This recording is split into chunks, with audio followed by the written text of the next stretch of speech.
Hello, and welcome to the Living World of Darkness, Changeling the Dreaming 20th Anniversary Edition venue. Today's scene takes place at the county freehold. It's a slow Monday at the freehold. The Baron's dealing with various job requirements, or at least Mariposa is. She's nowhere to be seen for long. She's either in her office for a moment to grab paperwork or flitting off to some part of the city to check on people or make sure there's nothing they need her for at the moment. Ljon is sticking around the freehold today, though. He's invited a squire of House Fiona to have a meet and a sit down with him. And so he's standing by the freehold trod, sitting in a chair in the room where the trod leads to, munching on an apple.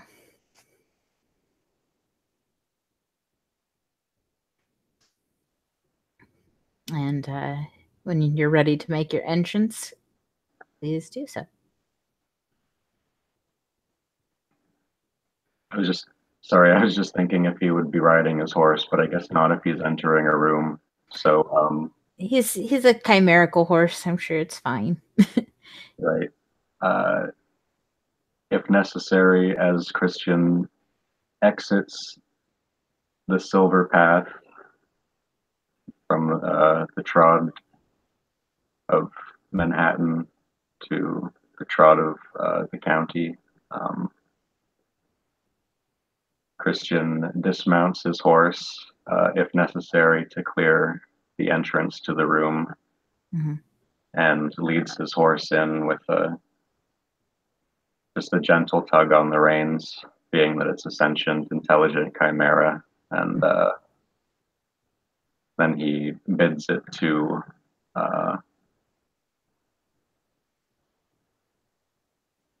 find some hay to busy itself with elsewhere. Ljon will give a grin and stand up. Here, let me get my manservant on that, and he lets out with a bellow, "Barry!" And a nebbish looking boggin will scurry in, looking a little on edge nerves wise, as he serves a lion. And he'll give kind of like a respectful bow to Christian. I can take your horse to the stables if you don't mind. Because he has acute hearing, when the Baron bellows, he scrunches his face up, tenses, and then smiles awkwardly. When the attendant comes, he hands over the reins, and the horse even inclines its head slightly. It's a large horse, like a white stallion, knight's destrier, very muscular, but apparently very well trained, and it doesn't make any aggressive move towards the attendant. Barry will move to gently take the reins of the horse and lead it to the county stables where it can be brushed down and fed. He says to the attendant as he hands the reins over, "Merci beaucoup." And Barry just, of course.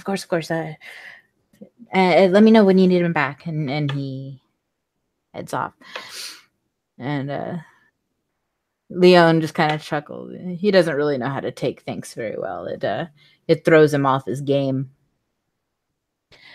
And he puts his apple core in a nearby trash can He holds out a hand.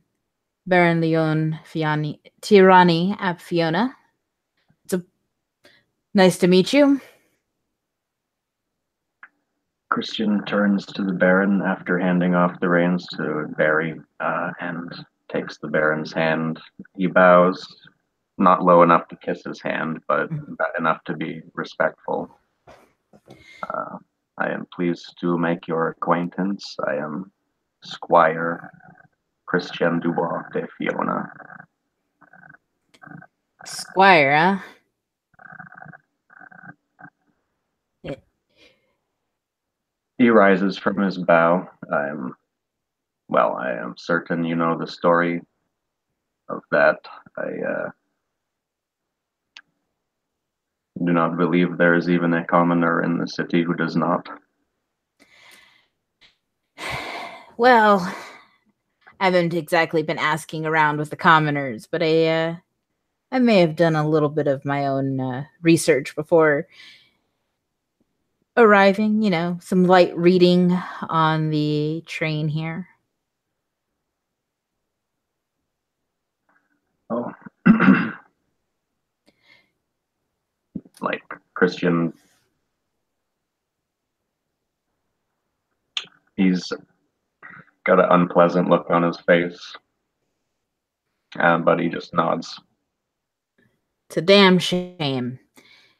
You're just standing up for what you believed in, and the person you were standing up for just treated you like garbage. They don't understand our house. His sapphire eyes close slowly, and his stoic smile curls up in the corners of his lips. I believe you are the first to express that opinion to me, he says, opening his eyes, almost taking a breath of relief, like, finally, somebody gets it. There's a lot of upset in this area, which is what unfortunately drew the attention of, well, counts and dukes and kings in California, which is why I'm here. Somebody's got to fix this mess, and this cleansing from the bottom up that they're attempting to do is just going to leave everything in a disarray. They seem to forget they have declared democracy in a kingdom of our house. It's, yeah. People are,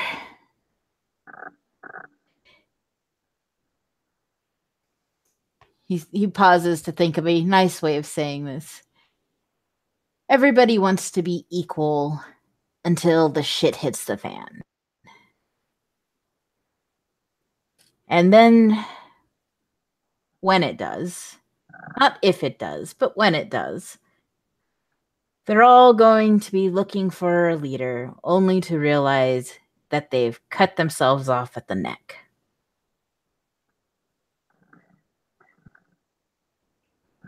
I would say that perhaps they would say they have cut themselves off from us, and they aspire to elect their own leaders.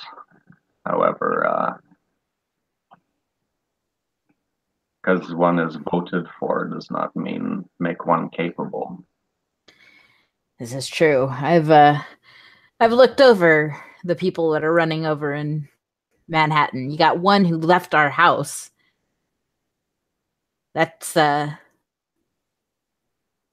what a lovely gesture that is, to up and abandon the house that has served you, that has sheltered you, that has raised you and trained you, so that you can run for an elected office. He says, and he says it like his voice is very sarcastic. His face is very disgusted. and then a baker. Can only imagine what they are going to bring to the table. Sorry, what was that? A baker. The other person, the person running against Trin, the she that left House Fiona, and a baker are the people running for governor of Brooklyn.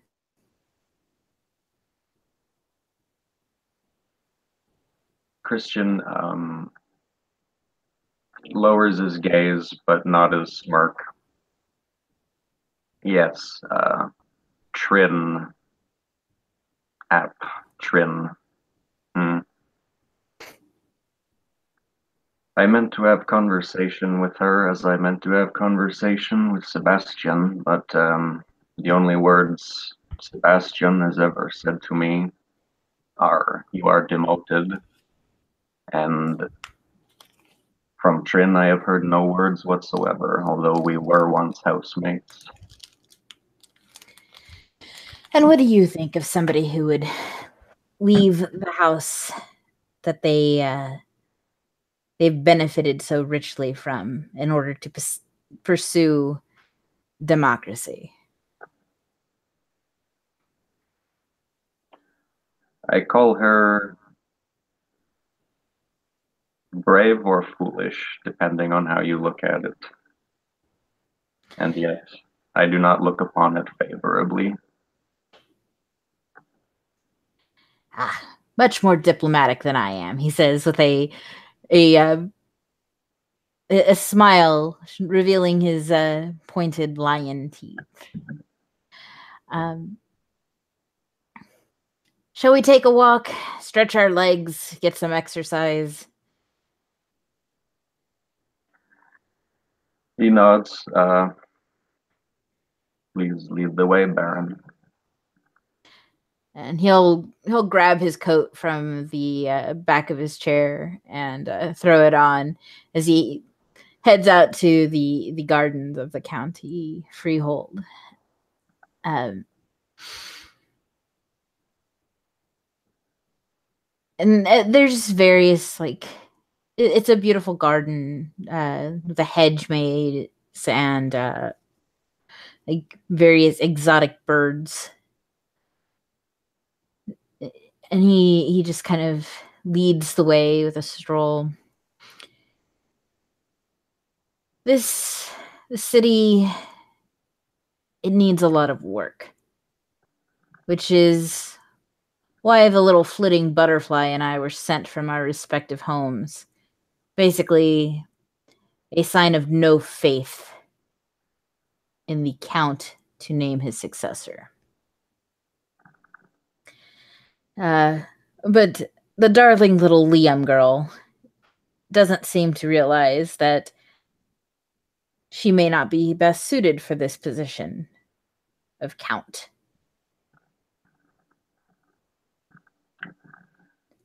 I would say that a Liam perhaps makes a attractive candidate, for at least from the eyes of commoners, and yet a noble makes an unattractive candidate in herself. They do not seem to want us to rule anything. My suspicions are that those who would view themselves in favor of Mariposa would do so because they think she'd be easy to push over if they need to. Nobody wants somebody that is going to stand their ground. They want somebody who's going to give them, well, permission to run amok. And while there's places for mischief and tomfoolery, that's the place is definitely not on the throne. And you, Baron, he says, turning his eyes to Ljon. Are you one who will be pushed over? I haven't been yet. Let me paint you a word picture. A young baron, his mane barely coming in, put in charge of Sonoma Valley. It was very, very small at one point. My barony. Just a couple of commoners brewing wine. Very popular wine in the Kingdom of Pacifica, but it's not much. And yet, over time, I've managed to gather and garner enough favor, enough support that my barony grew by, well, about 4 sizes as we absorbed the baronies around us. Never shrank. And all without having to raise a sword. You know why that is? Christian's smiling curiously as they walk through the gardens and he listens to this. No, why is this? People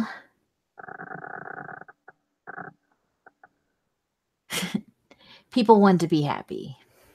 You keep them happy, they'll tell others they're happy, and they will want to be happy as well. It's easy to convince the miserable to join you. Poor leaders cannot hold on to their underlings for long. If you disrespect them, if you belittle them, take them for granted, they begin to rebel. Your kingdom doesn't shrink when the borders do. It shrinks when the support goes. And these individuals, these successors to the fair Iona, have managed to lose so much support that we now have titleless rabble-rousers claiming baronies in New York. I managed in my time to not only grow my barony, but to garner enough favor and recognition that when this seat looked like it would be opening up soon, they paid my way.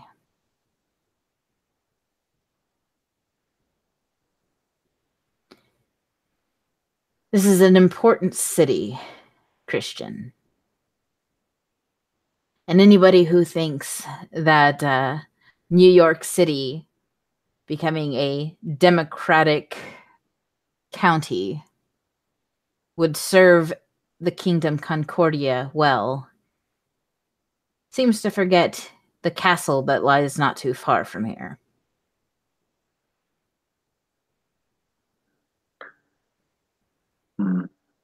He listens to Ljon. A lion inspires others to fight for one that is true, for oneself that is true. But a lion must also have his own claws.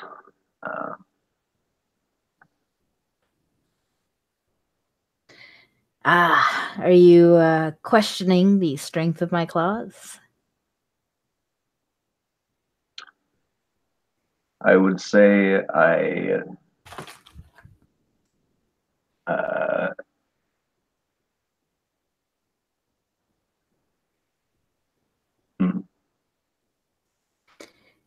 do not question, but neither have I seen evidence.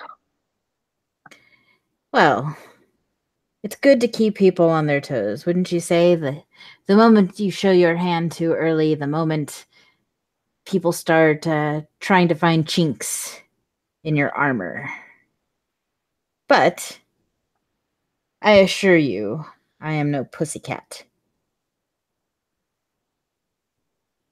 Christian chuckles lightly. He's enjoying his conversation with Ljon. That much is evident. Probably more than any conversation he's enjoyed since he's come to New York City.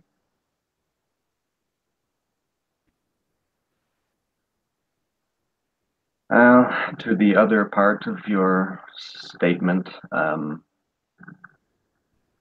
do not know that they have forgotten about Taranar, but although it is an imposing castle, its shadow seems to extend not to the minds of the commoners.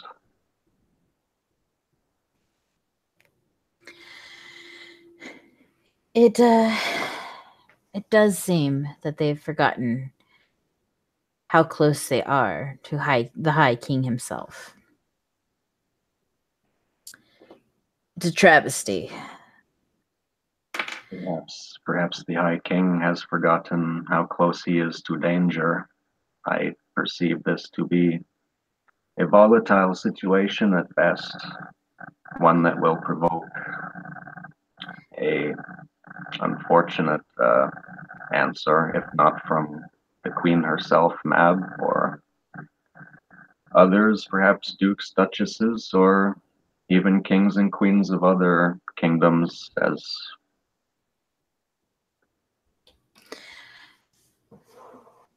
Thankfully, Mab has more sense than David.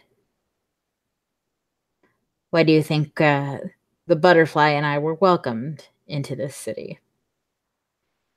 It certainly wasn't the Baron asking us to step in to thwart his little boy's meteoric rise to power.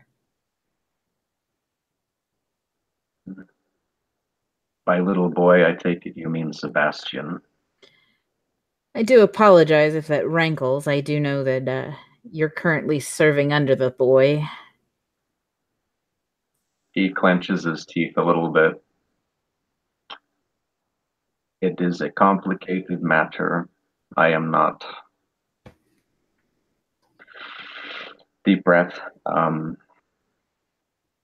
He is my liege. I take the vows I have sworn, although I intended to swear them to Iona. I instead come to Manhattan and am welcomed by the young Beaumain. I accept his hospitality,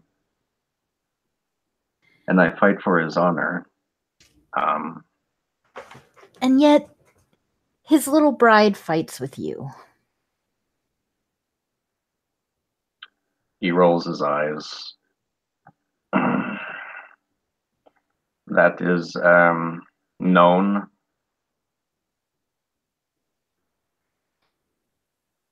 See, here's what the young man doesn't seem to understand. We are supposed to look at our knights and our squires and help them become greater. None of us live forever, and one day we need to have nurtured and fostered somebody who can take our place. Maybe when we move up in the world or when we move out of it. Would you say that your training has been fostered since you've been here? Have you grown as a... And he gives him kind of a sad look, but definitely one that's trying to like, you know what I'm saying here kind of look. Have you grown as a squire?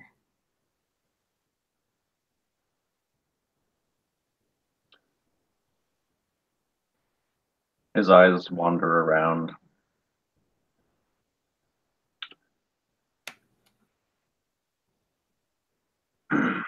While I do not agree with the Baron Sebastian, my liege's decision to demote me,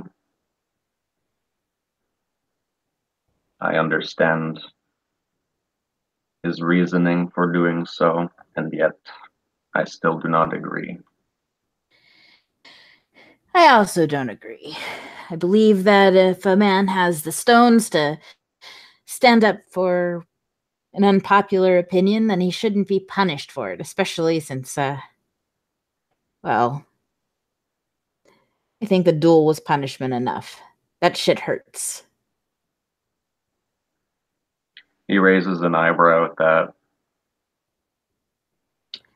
It was a combat that I was fool enough to allow a rebel revolutionary such as William to dictate terms to me. I would not make the same mistake again. If I meant to fight him again, I think I would do so in the streets. No terms, no duels.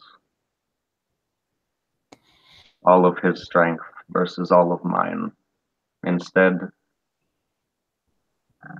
although I was foolish to allow him to do this to me,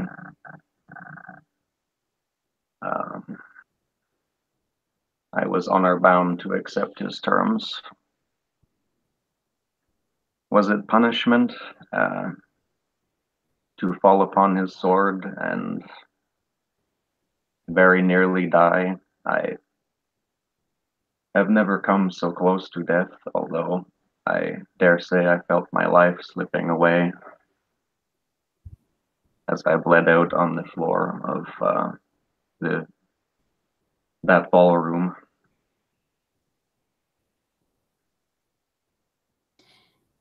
Tell me, did your liege offer you any support, any strength, any mm, preparation for this duel in which you were fighting for his honor? He scoffs. He offered me nothing, not even words. You're unappreciated where you are. I'd like to make an offer. And I understand if you need a moment to think about it, but this is what it'll be. We got this kid here who arrived around the same time with us, Squire, little she house I wheel. I don't know. She's very enthusiastic and it is exhausting. She can't shut up about one of Sebastian's knights. Weird fella, glass eyes and ivy hair. He seems to have made an impression on her, and I think as a token of goodwill, a conversation can be had, baron to baron, about a squire for squire trade. And if you think this would be a good fit, I think we can fast track you back to the knighthood that was so unjustly taken from you. He does take a moment to think about that.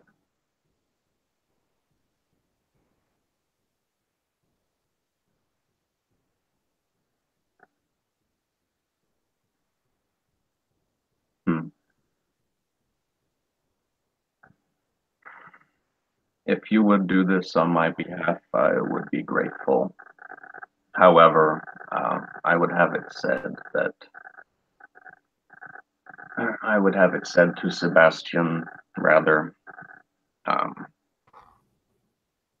that I did not make this decision lightly, that I take my vows to him seriously if I do not even if I do not agree with him, even if perhaps I would desire to leave his service, I feel compelled by my vows. Tell him that I advise him with all earnesty that he should release me from his service. Of course. You're obviously a man of tact and diplomacy, and we don't want to start any riots or wars that are unnecessary. He bows slightly. His eyes drift down to his feet. He's still chewing it over. The wheels are turning in his head. Then I thank you, he says, standing again to his full height. I think we're going to learn to work really well together, Christian. And maybe we can help each other grow, he says, and gives a friendly grin and gives him like a reassuring pat on the arm. Christian is reassured and smiles at Baron Ljon.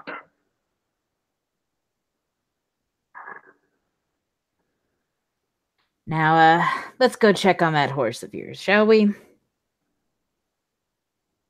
If it please you, my Baron. He gives a chuckle, and they'll head back to the stables, and unless you have anything else you'd like to do, I think this would be a good place to end the scene. Yeah, I'm good with that.